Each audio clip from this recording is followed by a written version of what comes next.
Good morning again, Sunday School families, and welcome back to another week of virtual Sunday School. I hope you've all had a wonderful week. I hope the first week of your Lenten challenge has gone well. I hope you've been challenged in this challenge, and I hope that maybe you've learned something from the challenge so far. Now, this week, we're going to hear about a time when Jesus asked his disciples a sort of tricky question, and we're going to talk about how the disciples answered this question, and then how that applies to our own lives as disciples ourselves, as followers of Jesus ourselves. But first, we're going to pray together as always using our voices and our bodies. Repeat after me. Loving God, thank you for all that you do. Help me today and all days to love others as I love myself, the way Jesus taught us. Amen.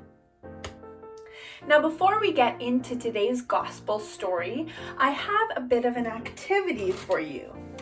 I have this paper bag here. Folded up here, you can see a paper bag, and there's something in this paper bag. And I'd like you all to guess what's inside this bag. Just from looking at it, from what you know about it right now, what do you think is in this bag? Just shout out some answers. Okay. Now, I'm going to give the bag a little shake. And from what you can hear in the bag, I'd like you to see if your guess has changed and if you can make a sort of better guess once you hear what it sounds like. Okay, ready? You hear that? Okay, has anybody's guess changed? Shout out some more new guesses. Okay, probably a little bit closer. Now I'm going to feel around and hopefully show you with my fingers a little bit about the shape of this item, okay? So I can scrunch it down like this. There's stuff in the bottom you can kind of see. I'm pushing it around. There's a few different parts. They all seem kind of the same shape. Okay? Any more guesses? Any closer guesses? By the way I was sort of feeling around and squishing this around. Any new guesses? Shout them out. Okay, and your last sort of hint or clue. Reverend Harry says that what's in this bag is a bunch of jelly beans. And my mom, Barb, says that what's in this bag is a bunch of chocolate-covered raisins. So does that change your guess at all? They've seen in the bag, and this is what they say is in the bag. I'll just let you think about that while we hear today's story, and then after the story, we'll find out what's in the bag, okay? So our story this week comes from the Gospel of Mark. We've been reading through the Gospel of Mark the last few weeks. And this time, our story starts off when Jesus is with his disciples on a long walk. They were traveling around to different places to share the news of God's love. And Jesus stopped his disciples and asked them a question. He said to the disciples, "Who do the people say that I am?" By now, many people had heard of Jesus. He had traveled to a few different places, and the word was spreading really quickly that there was this guy named Jesus from Nazareth who was teaching and sharing things about God and God's love. And so the disciples answered Jesus, telling him that, "Oh, people are saying you are like John the Baptist. People are saying you are like Elijah. You're a prophet like Elijah." And they sort of said, "You're this important person, this prophet." And then Jesus asked a more specific, personal question to the disciples. He said, "Okay, this is what the people say that I am. This is who the people say that I am. But who do you say that I am?" And Peter, the disciple, answered, "You are the Christ. You are the Messiah." You're not just a prophet. You're not just another prophet like John the Baptist or Elijah. You are the Messiah, the King of Kings, the person who has come to save us all. Now, after Jesus asked this question, he went on to tell the disciples and the crowd of people that were around them that in the coming time, Jesus would suffer a lot. A lot of people would hurt Jesus. He knew in the future people were going to hurt him, that they were going to criticize him, that even the very most important Jewish leaders and priests would say that what he was doing was not God's work. And Jesus knew and told the disciples that ultimately he was going to die. And he would come back 3 days later.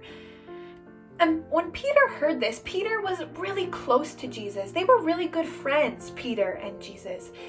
And so Peter, when he heard this, he thought to himself, how is this possible? I don't want this to happen. I don't want anyone to hurt my friend Jesus. I don't want anyone to criticize him.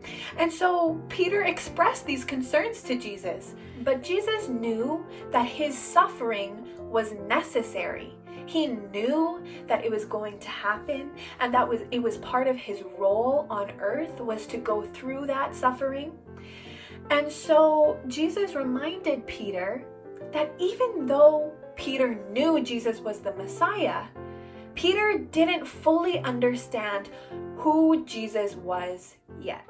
Now, with this bag, we kind of have some sort of idea. We have some sort of understanding of what could be in this bag. We know what it looks like. We know what it sounds like. You've sort of watched me feel what's in here.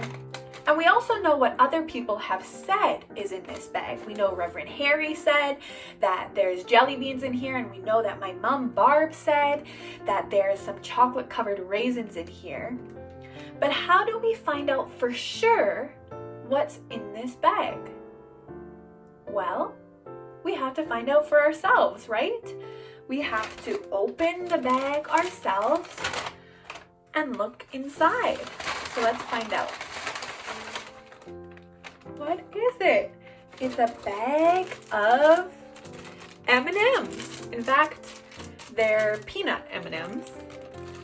And even now that we know for sure what's in this bag, there's still lots of things that we don't know about these peanut M&Ms. We don't know how many there are of each color. We don't know for sure how much each individual M&M weighs. We don't know what exact shape each M&M has. We don't know even for sure how many are in here. This connects to today's gospel lesson because even though the disciples knew that Jesus was different from what other people were saying he was, even still, the disciples did not fully understand what it meant for Jesus to be the Messiah. They didn't fully understand why he would have to suffer. They didn't fully understand why people would criticize him and why he would have to die on the cross. They didn't fully understand that yet. And so Jesus knew this about the disciples, and when he asked them the question, "Who do you say I am?" he was also asking the disciples, "Who do you say that you are?" What does it mean for you to be a follower of the Messiah who will suffer, who will be hurt, who will be criticized by even the highest leaders in the land? The most important people will criticize the Messiah. And what does it mean to be a follower? And so this is when Jesus shared a really important lesson with the disciples. And this is actually the Bible verse that is part of our Lenten daily challenge. I'm not sure if anyone got to the card that says memorize a Bible verse, but this is the verse that's on that card. And that is, if any want to be one of my followers, they must deny themselves, take up their cross, and follow me. And so Jesus was asking the disciples, Are you willing to give up everything you have to follow me? Are you willing to suffer and to be criticized and to be hurt because you follow me? And what does it mean to follow Jesus? It means to learn more and more about him each day. And so while the Bible is one way that we can learn about Jesus and his teachings, we learn about Jesus every day from all the people around us, from our Sunday school teachers, our school teachers, our daycare teachers, our family members. There are many ways that we learn about Jesus, and we can learn what it means to share God's love with the rest of the world. And we're also getting a little taste of what it means to follow Jesus in our daily Lenten challenge, right? We're denying ourselves, we're giving something up for the day, or we're spending extra time getting to know God. And in doing that, we come to know Jesus a little bit more. Just like if we were to take this bag of M&Ms and each day spend some time learning a little bit more about them, about their shape, their size, their color, counting them, figuring out how many are in this bag, the more we spend time thinking and learning about them, the more we come to know about them, who they are, what they are, and how they exist in the world. And the same is true as followers of Jesus.